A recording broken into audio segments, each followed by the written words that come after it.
Velkommen til skolebestyrelsens årsberetning for skoleåret 2022-23.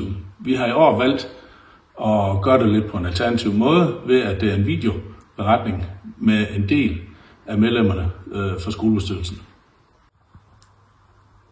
Vi har i skolebestyrelsen arbejdet med at støtte op omkring busruten mellem Skærbæk og Ballum, fordi at vi synes, det er vigtigt, at børnene kan komme til og fra den skole, de ønsker at gå på.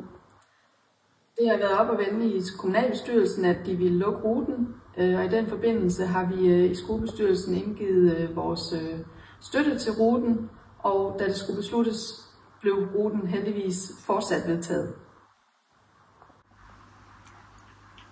I skolebestyrelsen har vi været kursus i at arbejde med principper, og vi har blandt andet bagefter arbejdet med principper for lejrskole, fordi vi synes, det er vigtigt, at vores børn og unge de får en god oplevelse, når de er på tur sammen og overnatte sammen og får nogle fælles gode oplevelser.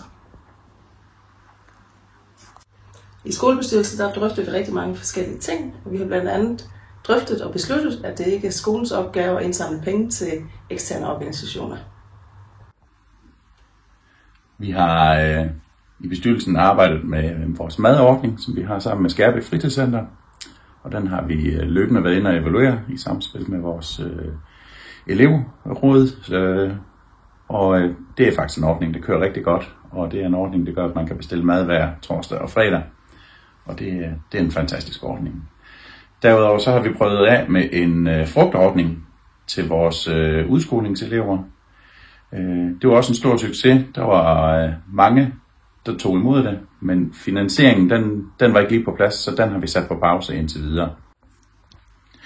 Til vores bestyrelsesmøder, der har vi haft 2 rigtig dygtige elever, som har repræsenteret elevrådet, og de har gerne vil ind og drøfte noget kostpolitik, og de har også vil ind og snakke lidt omkring vores skolefri skole eller ikke skolefri skole, og må vi forlade skolen osv. Så det er også nogle af de punkter, vi har været inde og snakke om. I Tønder Kommune der har vi været så heldige, at alle skoler har fået bevilget et ret stort beløb til at lave noget, der hedder Makerspace, det vil sige teknologiforståelse, og arbejde med det i praksis, for eksempel 3D-printning osv. Det kræver rigtig meget plads, og det har vi ikke her på skolen. Samtidig med har vi heller ikke plads til bevægelse i undervisningen, så derfor har vi etableret en støtteforening, og som har det formål at skulle se, om vi skal få bygget en eller anden form for multirum, hvor vi kan være i. Vi har derfor henvendt os til børn- og skoleudvalget for at søge en finansiering af lokalerne, som vi har brug for, og det bliver der arbejdet på nu.